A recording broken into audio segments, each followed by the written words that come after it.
À plus de 800 km au nord-est de Bangui, Birao, chef-lieu de la Vakaga, a été le théâtre d'un déplacement gouvernemental d'envergure ce 18 juillet.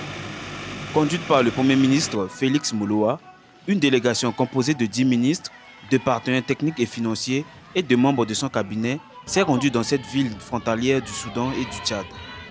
Quelques jours après la reprise d'Amdafok, une visite hautement symbolique destinée à réaffirmer la présence de l'État et à accélérer les efforts en faveur de la paix, de la sécurité et du développement dans cette région stratégique. Notre vœu au nom du président de la République chef d'État, c'est que les enfants de Birao, de la Vakaga, prennent conscience de ça.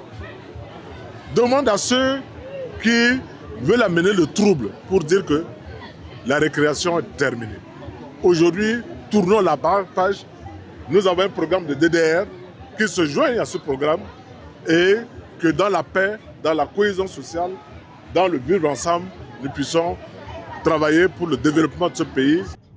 Quelques semaines plus tôt, le 30 juin 2026, la ville d'Amdafok a été la cible d'une attaque du Front populaire pour la renaissance de la Centrafrique, FPRC, entraînant le déplacement de près de 17 000 civils vers Birao, selon la MINUSCA.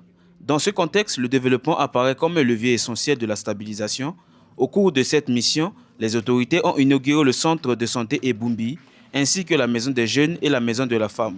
Représentant un investissement total de 109 millions de francs CFA, ces infrastructures traduisent la volonté des autorités et de leurs partenaires de renforcer l'accès aux services essentiels dans une préfecture où les besoins en infrastructures demeurent immenses. En ce qui concerne les infrastructures routières, il n'y en a pas. Nous sommes enclavés. Nous, la population, jusqu'à Amdafok, nous avons tout perdu. C'est pourquoi, avec cette délégation aujourd'hui, nous demandons au président de la République de jeter un œil sur la Vakaga afin de nous venir en aide. À Birao, la mission gouvernementale s'est également inscrite dans une vision à long terme. Au site de Corsi, le Premier ministre a rencontré plus de 40 000 demandeurs d'asile soudanais accueillis dans cette localité qui reçoit aussi des déplacés internes ayant fui les violences d'Amdafok. Face à la fragilité persistante de cette zone frontalière, autorités nationales, élus locaux et partenaires au développement ont ensuite validé à la préfecture le pôle de développement de Birao.